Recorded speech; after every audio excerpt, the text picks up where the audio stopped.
Hello, South Florida. Welcome to All Points Bulletin with Sheriff Al Lamberti. I'm your host, Sheriff Al Lamberti, from the Broward County Sheriff's Office, the largest fully accredited sheriff's office in America. Thank you for joining us for this next hour. We appreciate, as always, you taking an hour out of your day to come in and spend time with us. You know, this show is for you. It's to help keep you safe. It's to let you know what's going on in the streets of Broward County. It's to give you tips and things to make your life a lot safer, because that's what this is all about. Help us help keep you safe. With me in the studio, Commander Mike Calderon from BSO Crime Stoppers. Welcome, Mike.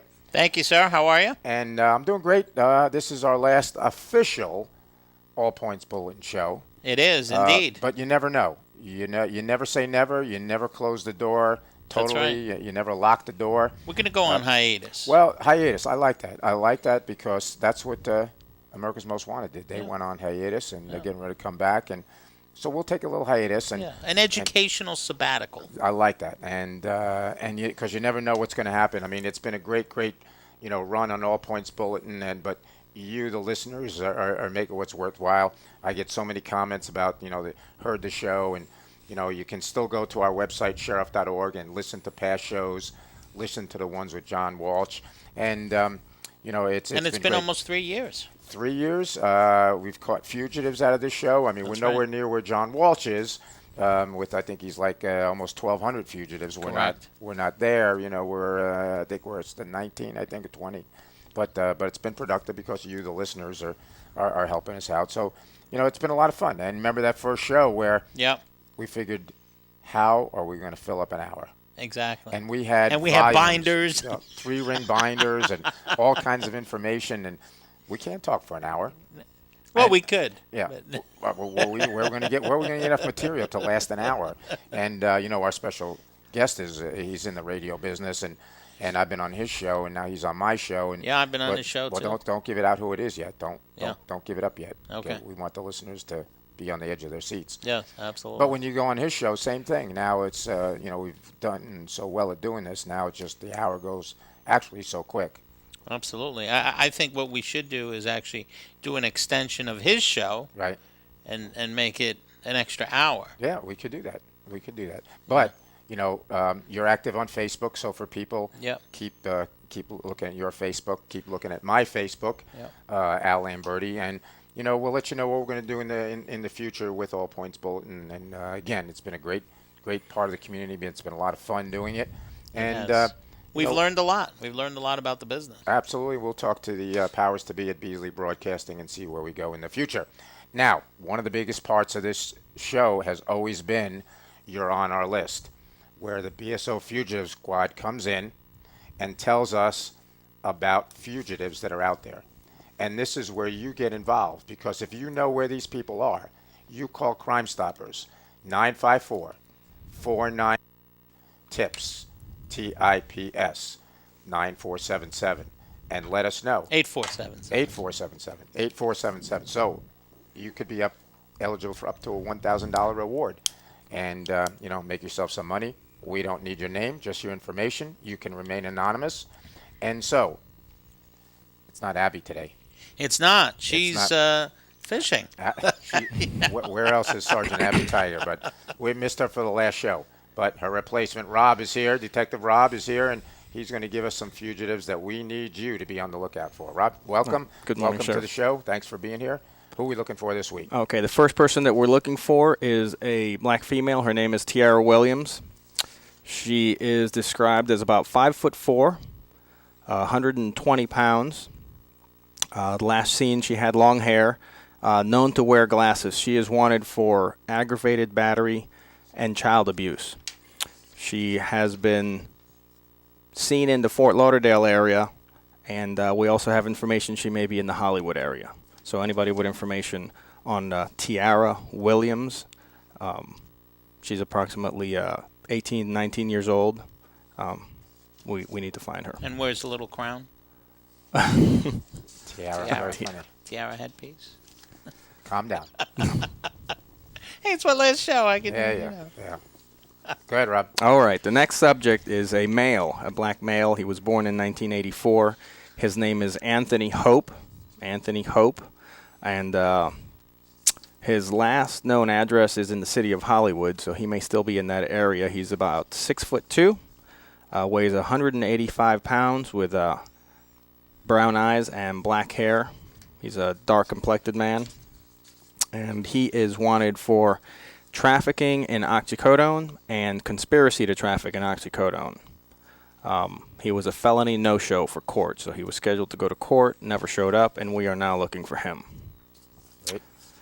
Third subject that we're looking for is Amy Nicole Lindy. She is a white female born in '83. She is about 5'3" and 123 pounds. She's got brown hair, about shoulder length, hazel eyes, and she is wanted for possession of cocaine. We believe that Amy may be working in the Fort Lauderdale area in the escort business. So anyone with information on Amy Lindy can definitely give us a call so we can track her down. The last subject that we have is a white male named Pablo Daniel. He was born in 1983.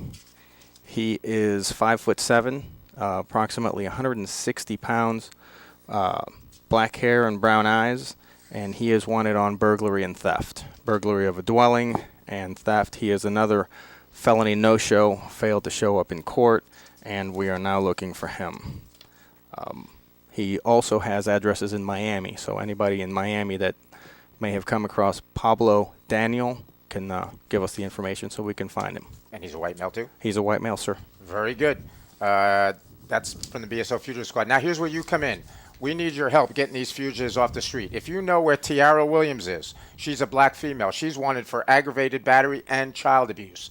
If you know where Anthony Hope is, he's a black male. He's wanted for trafficking in oxycodone.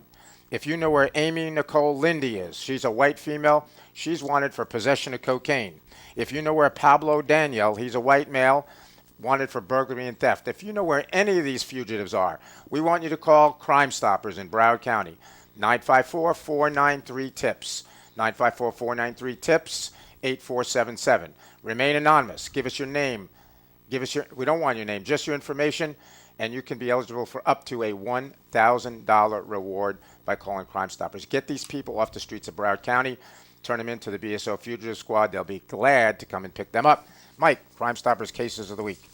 Okay, we had an armed robbery at the Bank of America on December 19, 2012 at about 4:33, and that was in the morning, actually, in Coconut Creek at 6650 State Road 7. An armed suspect committed a robbery of a victim there as they drove up to the ATM machine at the Bank of America. The suspect fled on foot in an unknown direction. Suspect is described as a Hispanic male, 20 to 25 years of age, 5'6", and weighing about 175 pounds. He was last seen wearing a blue hoodie with tan shorts and sneakers. We had an armed robbery that occurred at 7-Eleven on November 20th at about 3:40 p.m., and that was at the 7-Eleven located at 14 North Federal Highway in Pompano Beach. An armed suspect robbed the 7-Eleven located there. Suspect fled on foot with an undisclosed amount of cash and cigarettes. Suspect is described as a light-skinned black male between 30 to 35 years of age, about 5'7", and weighing about 140 pounds. He was last seen wearing a gray hooded sweatshirt over a black turtleneck, a black ski hat, sunglasses, and black pants. We had another armed robbery that occurred at 7-Eleven, this one just after 3 a.m. on November 13, 2012, and that was the 7-Eleven 290 Copans Road in Pompano Beach. Two suspects committed a robbery there. The suspects fled with an undisclosed amount of cash. One suspect is described as a tall, thin male wearing a long-sleeve blue shirt, khaki pants, and a blue stocking over his face. The second suspect is described as a male in his early 30s, about 5'3", with a mustache. He was last seen wearing a black skull cap and a black shirt. So if you have any information on any of these cases featured here today, or any other unsolved case, give us a call at Crime Stoppers. You know the number, 954-493-TIPS. And you can also submit a web tip at www.browardcrimestoppers.org. Great, thanks, Mike. And what a small world here. Rob from Fugitive. His cousin is Geraldo Rivera. Our radio guest, his is Geraldo is going to be filling in for his show this week, and Ron, our tech guy, was on the Andrew Cunanan, crime scene where Right. Geraldo did that. But what is only on All Points Bulletin could you get a web Yes, of interesting indeed. information like that? Where else could that happen? Absolutely. Yeah, Absolutely. yeah. I don't know. It's like karma, I guess. And Ron has also worked with John Walsh on other sets as Right. well. It's been a great thing. Yeah. So our special guest this week, a big surprise. I've been on his show. Now he gets to come and sit on my show. I don't know. He was pretty tough on me when I was on his show a few times. Really. So now we get to turn the tables a little bit. And actually, we also have a couple of his ex-girlfriends on the line. They're waiting. calling in. Yes.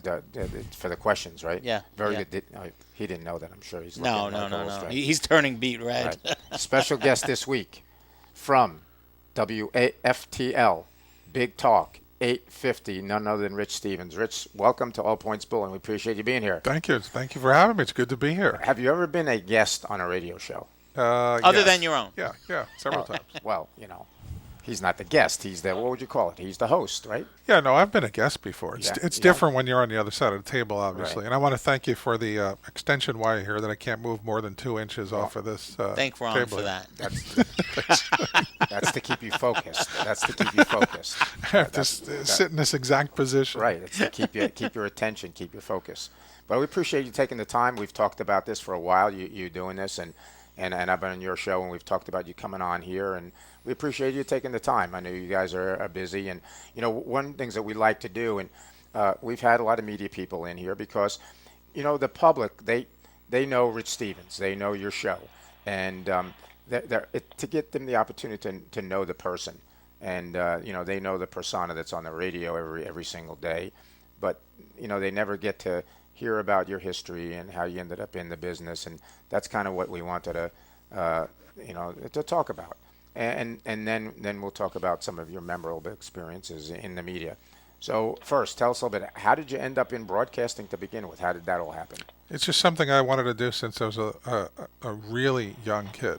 When I had my dad bought me the Texaco fire hat with the speaker and the microphone, Oh, there you go. and I started probably about 5-6 years old of talking. And everybody said, well, you're going to grow up and be on the radio. And I guess I talked myself into growing up and being on the radio. They sounded you had the radio voice, right?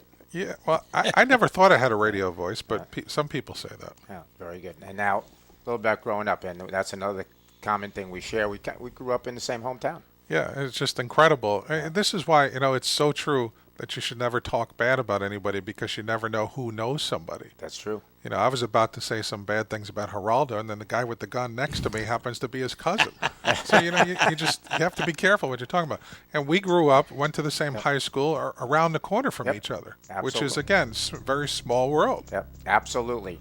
We're talking to Rich Stevens from WFTL, Big Talk 850. We're going to be taking a break, and Rich will be with us for the rest of the show. We're glad you're here. Don't go anywhere. We're going to be back in 2 minutes.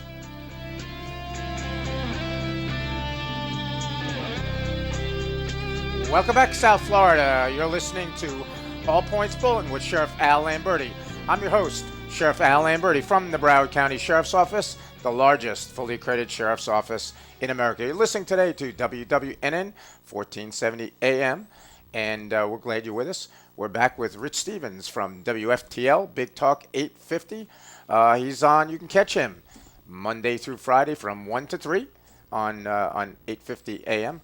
Rich, we're glad you're here in the studio with us, and we're just going to talk about how you and I grew up in the same area together, as kids. And small world there, too. It's a very small world. First of all, I want to tell you it's a pleasure to be in your studio. And if we could work something out for me to be able to do my show from this studio every day, I'd be very happy. It's a beautiful studio. Well, we can work on that if Yeah. you'd like. Why not? Make the transition. You never know. Can we put the yellow truck out front? Yeah, why not? Just put it right up front. We can move the Crime Stoppers van. There you go. And put the yellow WFTL truck out there. Yeah. Yeah. That's how I find your studio. I look for the yellow truck. I still look for the yellow truck when I drive into work every day. Yeah, it's a great landmark. So, Before you got into the broadcasting with the Texaco helmet, tell us a bit about growing up in New York. I grew up in the Bronx, Yep. and over where the reservoir is, Yep. and went to elementary school there. And then when I was 10, we moved to Yonkers Right. in Westchester County, right around the corner from you and your family. Right. And went to Roosevelt High School for a little while, and hung out at Carlos Pizzeria and all the Yep. places. And you and I have talked about this numerous times. It's just, again, you don't know Right. until you're with somebody, and you realize, well, wait a minute. Not only did we live around the corner from each other, but it's just you never know who knows who. Right. And I went to Roosevelt High School, and we went to Carvel also, next to around the corner from Carlos Pizza there, and it was great growing up as a kid there. Yeah. Mets or Jets? Well, you see, it depends. Growing up, it was always Mets, Yeah. and then when I got older, it switched to Yankees somehow. Yeah. Right. Growing up, it was always the Jets, and somehow switched to the Giants. You the same way? Well, no, always Mets and Jets the whole time. I got that from my dad. My dad was a National League fan, so he was a Mets fan, and then I like Joe Namath. And Yeah, who Oh, didn't yeah, like good Joe old Namath? Joe Namath, Yeah, sure. of course. That's how he became a Jet fan. Then we're not gonna talk about the Jets anymore. I don't know. I don't know what they're doing. It's different times. Yeah, exactly. Years ago, it was a totally different world, and the entire world, especially in the sports world as well. And things aren't the same way. You don't have a Joe Namath anymore. Right. Yeah, those guys are gone. Few and far between. Exactly. Now, previous to getting into broadcasting, though, you were in the entertainment industry, right? Still am, actually. I've done a lot of television shows and some movie roles and commercials, and really enjoy, or I should say enjoyed, because I don't do it as much as I used to. When I lived in New York, I got, I guess you can say, discovered on stage at Radio City Music Hall. I was hosting a concert, and a woman comes up to me backstage, and she says, would you ever be interested in doing any kind of television? And coming from there, I was prior to that in Tallahassee, Florida, and I did some television there, but nothing like, big show Right. stuff. And I thought the lady was just one of these people who just wanted to get backstage to meet the artist. And she says, I have a part that would be great for you. Is it okay if I messenger over a script to you? And I said, sure. And she says, do you have a card? And I gave her my card. Next day, nothing happened. Next day after that, nothing happened. Then I forgot about it, just wrote it off as somebody wanted to come backstage. A week later, there was a big envelope for me from Procter & Gamble. And what am I getting from Procter & Gamble? Well, they owned the soap opera Oh, yeah. in New York called Another World, and there was not only a script, but there was a part written for me for this soap opera. And that's where everything kind of started from there. And was it a soap opera that we know? That's Yeah, still Another on? World. Oh. It's not Oh, on yeah, yeah, anymore, yeah, yeah, but sure. that's was Oh. my first soap opera. But the good thing about that is when you're on a national television show like Right. that, other people and casting directors see you, and it kind of spiraled into that. And from that, I got all the other roles that I got, from The Equalizer to Kojak to NYPD. You were on Kojak? Yeah, I was on the very last Kojak on ABC, Wow. 2-hour movie. And what role were you playing in that? I was a detective, a New York City detective. Wow. So Geraldo and New York City. See, Detective, very scary okay. small world, This right? is all coming together. I'm telling you, it's amazing. Excellent. And then from there, From there, I continued with radio and continued with some movie roles, and ended up moving to somebody saved my life and brought me to Florida. And it was in Orlando, Florida, where my career took its next big bump, if you will. And And he took the stage on Disney. yeah. Actually, I remember when Universal Studios opened. We did the grand opening of Universal Studios. I have pictures of me walking around Universal Studios before it was even completed wow. with a hard hat, which is just incredible if you think about it. Sure. Now back then in Orlando, was it always talk radio or was No, it actually, music no, or it was DJ? music radio that I Right. did then. The station I worked at was 102 Jams, which was a rhythmic urban radio station. Used to be the #1 radio station in Orlando. Since the old group left, it's nowhere close to that anymore. And actually was owned by the same company that your radio show is on now. Right. Again, there's another It's small got- world for you, right? Keeps coming around. See? Keeps coming around. And so traditional, you were a DJ. Yeah, that's what it was. Yeah. Excellent. And I love to do. I'm sure you would never gather this. I love to do personal appearances and meet people and make new friends and that kind of stuff. Now, part of my career was spent in organized crime, the organized crime division. probably in the late '80s, and we always heard about that payola in the radio business. Where you get paid to play certain Paid songs. to play records, yeah. Yes, no, anything you want to comment about that? Well, I can tell you a great story that you'd probably appreciate. My first radio job was in Tallahassee, Florida, and I was the music director of the radio station. And back then it was middle '80s, and we obviously still played records. And when you got to a certain point, when the radio station made an impact, you got what was called reporting status, and that meant that you reported what you played to the trade papers. And therefore you became valuable, because there was only about 60 radio stations at the time that would get this reporting status, and whatever you played on your radio station formulated the so-called top 40 chart. And then you had thousands of other radio stations around the country look at that chart, and they played because you and the other 59 radio stations were playing these records. They figured, well, you know what you're doing, so it's good, and they would play it, and that's how you make record sales.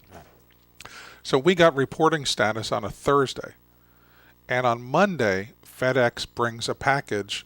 It was Federal Express back then. Brings a package to me, which was not out of the ordinary, because every day you were getting envelopes with records in. And I get a record, and you take the record out of the sleeve, and I took the record out of the sleeve, and $500 bills came out of the sleeve. Wow. And I was a kid, and I didn't know what this was. And I said to the program director, I said, somebody left money in this record. And I had no idea what was going on, but that was my first and my last involvement with anything close to plugola or payola. Obviously, it scared the hell out of me, because I couldn't understand how somebody would leave $500 in a record album sleeve. And I gave it to the program director, who gave it to the general manager, who reported to the record company, and never touched that stuff again. Wow. So it really does happen. Oh, yeah, it really happens. And I've seen other things as I moved up in market size. Throughout my career in management positions. You saw things going on that other people, you'd be amazed. But it's no different than doctors taking trips from the pharmaceutical reps. It's the same kind of thing. Is it illegal? Technically, yes, but technically, no. It depends on how you look at it. I just never wanted to be involved in it. Well, it's the old ethical thing. Is it ethical, moral? Those are the kind of things. Right, yeah, absolutely. Right. And that was in Tallahassee. That was in Tallahassee. So from there, you go to Orlando. Tallahassee, I went from Tallahassee to New York. To New York. Back to New York. To Washington, D.C., to Orlando. And that was all in the radio business. Yeah. And then from Orlando to Tampa, to St. Louis, to Denver, to back to Tampa, Miami, and here I am again. Okay. And when did you first get into talk radio? And Denver was the first time I did talk radio, but kind of I did mornings for so many years, and you hardly play any records on a music station when you're doing a morning show. So I got my experience doing that, and I did some fill-in talk radio when I was in Denver, and then when I came back to South Florida, and this opportunity came about, it was literally a dream come true, because I guess you would never know, but I like to talk. Right. Well, I could tell.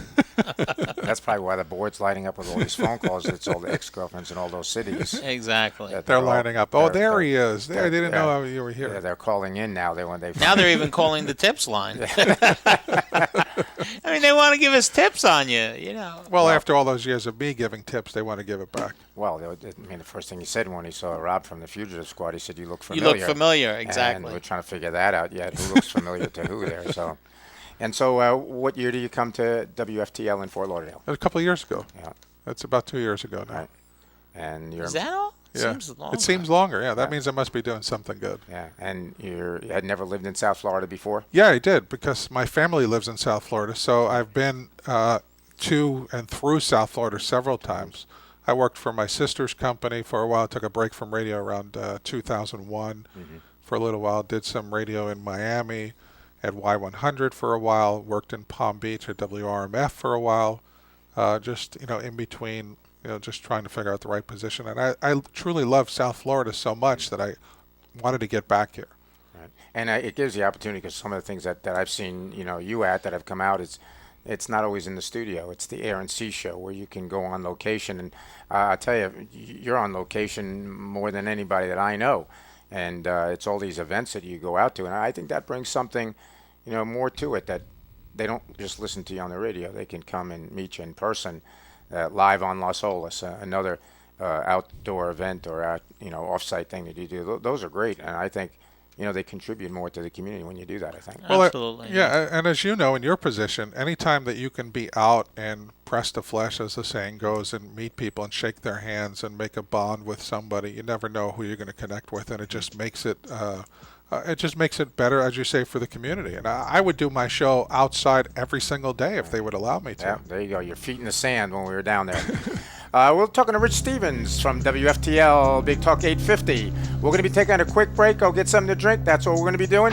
And we want you to come right back. Don't go anywhere. We'll be right back in 2 minutes.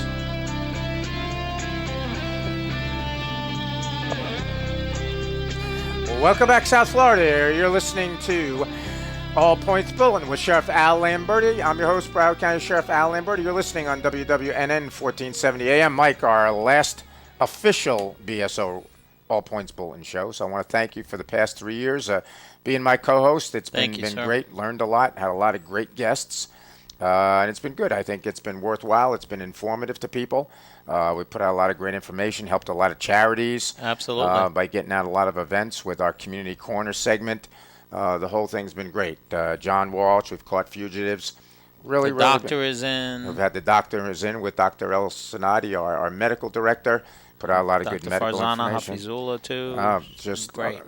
Been a whole thing, the Children's Diagnostic Treatment Center. So many great things going on in Broward County, and we've had the opportunity to bring them to you. And again, the whole purpose, help us, help keep you safe. That's why we're here. We're here for you. This is your radio show. So it's been great, but again, keep tuned, stay tuned. You never know what we're going to be doing in the future. So keep with us on Facebook, on the WWNN website as well, WWNNradio.com, and we'll keep you posted on what we're going to be doing in the future. Remind me, before the show's over, I need to give out Rich Stevens' personal cell phone number. Oh, right, right. Before it's over. Don't let me forget that. Right. With us right here for our third segment, Rich Stevens from WFTL Big Talk 850. I've been on her show numerous times, and it was, I guess, right before the election. You said, is it okay to give out your personal cell phone on the air just to see, if people had a problem? So, I didn't know if he was going to do it or not, but he gives out my personal cell phone number on the air. So Wow. you got a couple calls. Yes, I got a couple thousand calls. Not a problem. But what we're going to end up doing here, I think, before it's over, I'm going to give out Rich's personal cell phone number. Okay. So Okay. maybe we can return it fast. So remind me before we're done. We'll give out Rich's personal cell phone number. So we're back here at FTL for the past 2 years, doing all these great community events. You're very topic oriented, and when I listen to the show, you're very timely. What's the topic of the day? I mean, we did the Trayvon Martin shooting incident. I was with you on that. Most recently, the Sandy Hook in Newtown, Connecticut. So you're very, very topical. How do you decide, what you're going to talk about for that particular show? I usually don't know until the microphone comes on. Mm-hmm.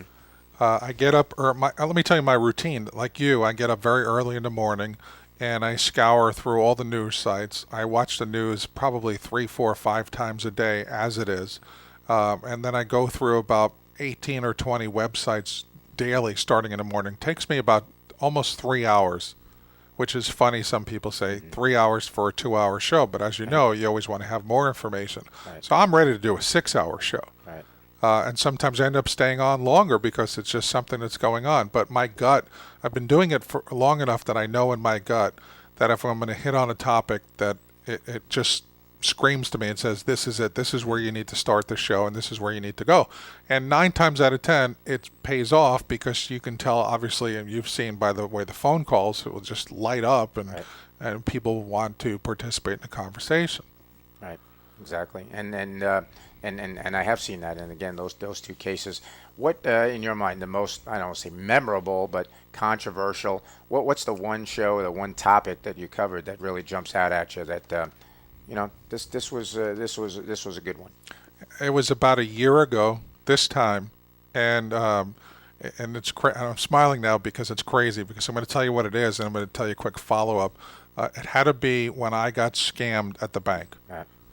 And it usually, you never know what I do is I talk about experiences that I go through every day, and you never know when you hit a topic that is going to be as big as it is. And this topic went on for probably 2 or 3 months.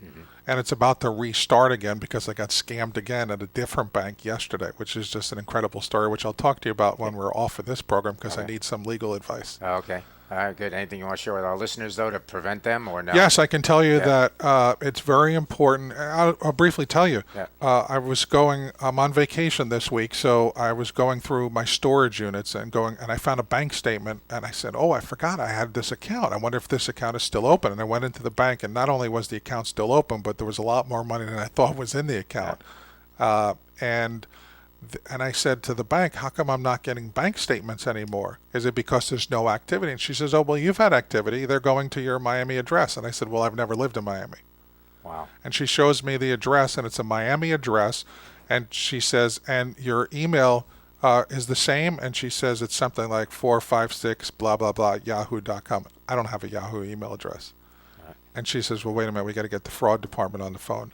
And there was $7,700 that was moved out of that account, transferred into another account. Somehow the bank's fraud department detected it because there were so many years of no activity. All of a sudden, $7,700 moves out of the account. They put it back in the account 5 days later, but this was 8 months ago. Wow. Nobody notified me. Wow. Well, they did at your Miami address. Right, yeah, right. But how did somebody, and she said, and the woman says to me that, well, you know, it's you must have clicked on something that was malware or something. And I said, it doesn't matter what I clicked on. There's no online access to this account. She says, yes, you have online banking. I said, no, I've never set up online banking. Wow. So I was in that branch literally for 2.5 hours yesterday. And then I said, well, wait a minute. I should go to my other bank accounts and check the same thing. And I went to another bank, and a similar story happened where the statements just stopped coming a couple of years ago. And again, because there was no activity, I just assumed that, and somebody changed the address on the account. I don't know how people are able to change information on accounts. And the guy in the bank shows me, and this was another 3-hour visit, that there's all kinds of security and fraud alerts on this, and did you put these on there? I said, no, I didn't put any of that on there. So people should go into their bank. This is a great time of year to just go in your bank and show your driver's license and check to see that all the account information that they have, your email address, your phone number. They didn't have my phone numbers. They had somebody else's phone numbers and the address. And I don't know how they can even do this because, again, I purposely disabled online access. So I don't know how they do it. Wow. And it's like what we've had a lot of time on the show is South Florida is the fraud capital of the world. You know, if there's a fraud, it's been perpetrated down here. And a lot of topics we cover is big on identity theft. And, you know, right now the income tax fraud is the big one. And my mom was a victim. Yeah. We had 38 deputies at BSO become victims of this identity, this tax refund scam. And you mentioned it, you know, the internet. Unfortunately, when we used to fill out a tax return by hand, nobody ever stole your tax return or your Social Security number or filed a fraudulent tax return. But now everything's electronic. I mean, I always say you can't uninvent technology. Yeah. Just like you guys are playing with your iPhones the whole show. You're just jealous. And I still have a flip phone. But unfortunately, And didn't you get a new flip phone? I got a new flip phone. Did he say he has a brick phone? Is that what he said? Yeah. Well, I tell you, I went to the Ravine. I had you guys were really making fun of me of the brick phone I had, and now I went to a Ravine, which is a nice streamlined one. But now I'm sticking with it. But that's the problem. Is that, you know, technology allows criminals have taken advantage. I remember the bank technology. book. You walked in, I you remember. made your deposit, they put the absolutely. book in. Now you don't even have to take a check into the bank anymore No. because you could take your phone. Oh, well, some of us could take our phones and just And scan the upload it. check I and do just that. do Yeah. it all the time. It's very scary, but anybody can be scammed. Yeah. And it's when you least expect it, or sometimes when you don't even realize that you've been scammed. I had no idea that I was scammed. Right. And all of these things, and unfortunately, it affects everybody. And one of the things, you know, that people assume, well, you know, they're going to put the money back in my account. And when I talk to community groups about identity theft, you know, I tell them, is, you know, they think, well, it's okay if, you know, somebody used my credit card, they put it back in my account.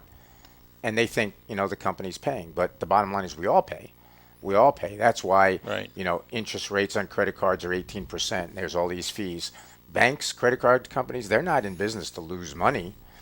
they're hitting us all.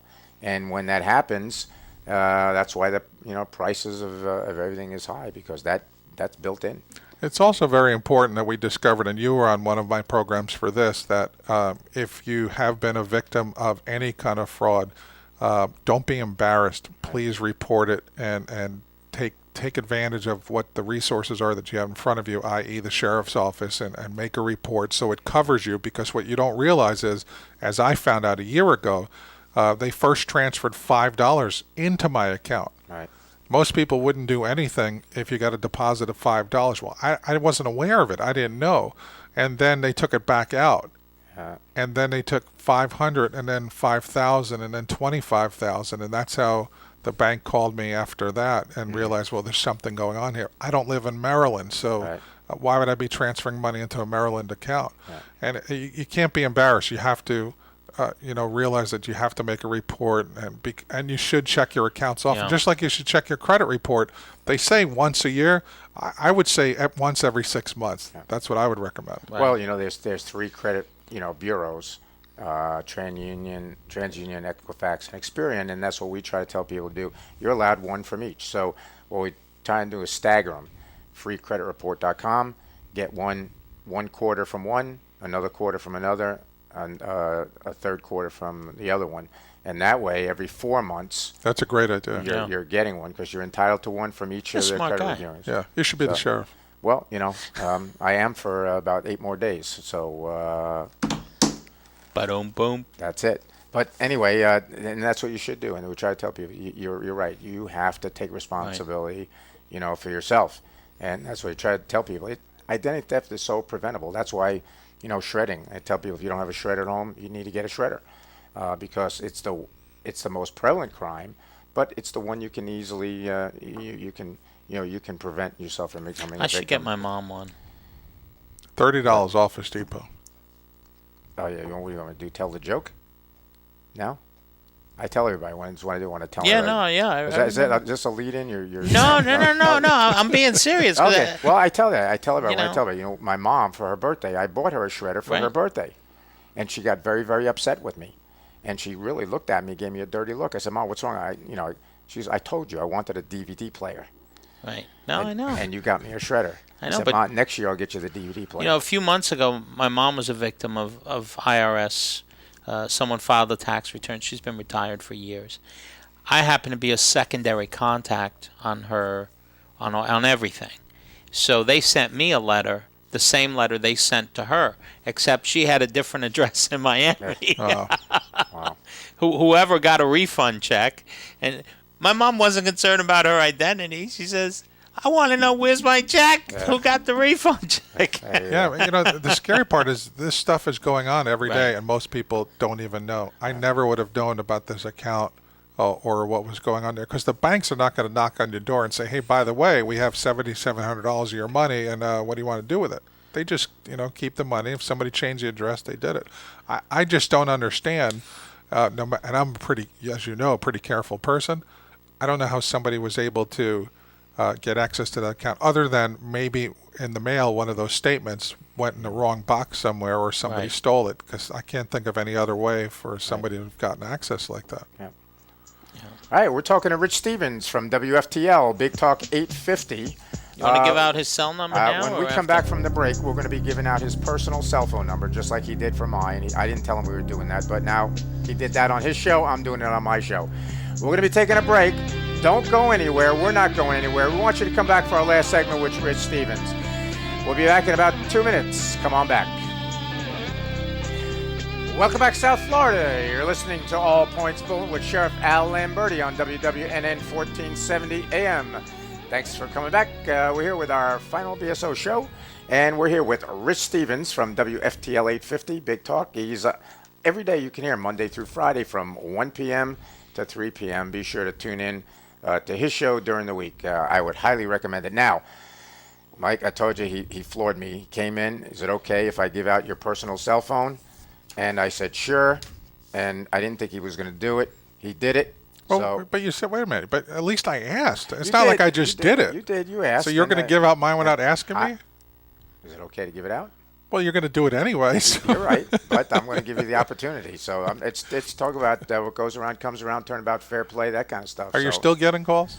once in a while? Okay. Once in a while. It's kind of died down. So, but next controversy will probably come up. So, Mike, what do you think? Should we give it out? I say do it. All right. If you got a pen, Rich Stevens, radio icon, famous radio talk show host, mega personality, media celebrity in South Florida, Is he trying for a new job? And multiple personalities. and multiple personalities. 305 707 7878. 305 707 7878. If you want to be a guest on his show, maybe you want to be his sidekick, maybe you want to do the weather or the traffic or something like that. Or maybe What do you just think? want to leave a message. Or That's fine just too. want to say hello. I'm going to be Rich. doing the crime reports The crime- on this show. I think that's a great idea. What about that? We can get him in. You got to be kidding me segment. He can do the you got to Yeah, be yeah, kidding yeah, me. yeah. We can do that. I thought that was going to be for you, and I thought I'd get you in for some psychological stuff because I need help with that. Well, we can do that. I love that segment that you do on your show. Are you kidding Are me? you kidding me? Yeah, I know that's You know, so funny. I set up a website, areyoukiddingme.com. Yeah. So tell us a few of the recent ones off the top of your head. Your favorite ones? Anything you can think of? The guy that hit his girlfriend with a slice of pizza, I think it was in Palm Beach County. A lot of that crap happens in Palm Beach County where he just got mad at her, so he took a slice of a New York pizza. You know, the slices are pretty big, and he hit her across the face just because she wouldn't go to bed with him that night. And, of course, he ended up being locked up for that. But, I mean, what are people thinking? Right. You hear these stories, and you got to say, are you kidding me? Are you kidding me? Very good. Well, we talked about the bank scam. Another topic. Tell us that was kind of really controversial that, set people off on both sides and really got a good debate going. Oh, well, obviously the Trayvon Martin, George Zimmerman case. That turned out the black-white issue, and the funny thing is it's not a black-white issue, but somehow people made it into a black-white issue. So you have people on both sides that are calling and arguing and complaining one about the other, and and Casey Anthony was the same way. You had people not with a racial thing, but it was a different kind of controversy. It's the same kind of thing though. Right.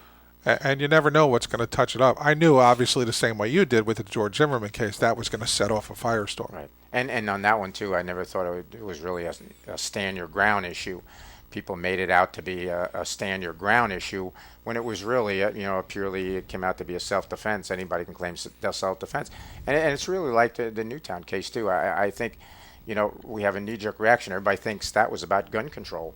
And like I said on your show, I really don't think it's about gun control, rather than the mental health system is broken, and we need to fix the mental health system.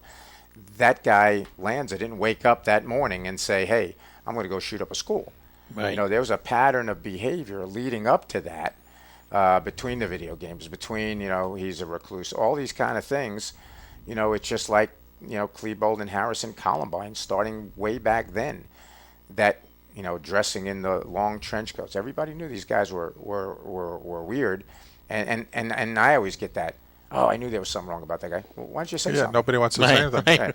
But you don't tell. So yeah, you're right on the Trail and Martin thing. I don't think it was totally about the stand your ground. What else? Yeah. Well, one of the stories that's in the news just a few days ago, how L.A. did the gun buyback program. Yeah. And not one, but two rocket launchers were turned in for a $100 gift card. Yeah. I mean, And we've done a few of those, and we never found them to be very successful. And that's kind of why we stopped them, was that you got a rusted 22, rifle that somebody had in their garage for ages, and they just wanted to get rid of it for $100. I always say a criminal is not going to turn in his Glock 9mm for a pair of sneakers. Right, exactly. And so I've never been very successful. I did see the LA one where they had 2,000 guns, 900 handguns, and but they did say, like you're saying, a lot of those were either old or broken or just collectible guns that maybe didn't even fire. One of the two rocket launchers were one of the items that the U.S. Army has that can only be fired once, and somebody bought it at a gun show probably for $20, and they got $200 for it. Yeah, it was just the. They probably would have gotten more selling it to Al Qaeda or something. They don't know. But people have been eBay. busted for, standing by Yeah. an airport with a rocket launcher, even though it didn't fire anything, and they shut down an airport. So it's Sure. still very Yeah. dangerous. Yeah, put it on eBay. Yeah, absolutely. Yeah. And that the whole controversy with gun control. I mean, I'm sure we could go on for hours. All about the that. guns in Newtown were purchased legally. They were all licensed legally. They were obtained by the son. We don't know how. We'll probably never know how. If she had them locked up, if she didn't have them locked up, whatever the case is, we're going to find out. The bottom end run here is that Bushmaster. We're going to find out it was bought at Walmart, Yeah. in a neighborhood store. And again, we talked about the assault weapons ban. That wasn't Wasn't an assault weapon. right. It was a legal weapon, and that's. But there again, the responsibility of the mother. Your son has emotional disorders and personality disorders. How do you allow him to have access to firearms? Take him to the shooting range. Teach him how to shoot him. Yeah, that's So a lot of it we need to look there. How did that happen? He should have never been, allowed access. But I do hear the arguments in the community after that happened was, if your child has a medical problem, you take him to the emergency room. Sure. If he breaks his leg, you take him to the emergency room. They fix his leg. If he's broken mentally, where do you take him? There's nowhere to take him, and that's where I say it's more about the mental health system than it is about gun control. Because if you've got an 18-year-old kid and they have a emotional disorder, there's no emergency room to take them. It's underfunded. It's the old story. Where do we It's do very the it's budget? very scary. Yeah, they're certainly few and far between. A lot of there aren't many psychiatric emergency rooms. In New York we had them everywhere. Yeah, there should be more. There should be a lot more. Well, we want to thank you for being here today on All Points Bulletin with Sheriff Al Lamberti. I'm your host, Sheriff Al Lamberti. Thanks for joining us, Rich. Thanks for being here with us today. Next Thank time, you. I'll be on your show. That's fine. Let's And go. Let's we do it. appreciate you. You want to get hold of Rich, 305-707-7878. Right to Rich Stevens. You could go to richstevenshow.com too. There you go. It's been an honor and a pleasure to be your sheriff for the past 5 years. I am humbled by your confidence in me to put me in the sheriff's chair in Broward County. Thank you to everyone. Please, God bless you all, and please stay safe. Thanks for listening to All Points Bulletin with Broward Sheriff Al Lamberti, brought to you by the Broward Sheriff's Office, the largest fully accredited sheriff's office in the United States.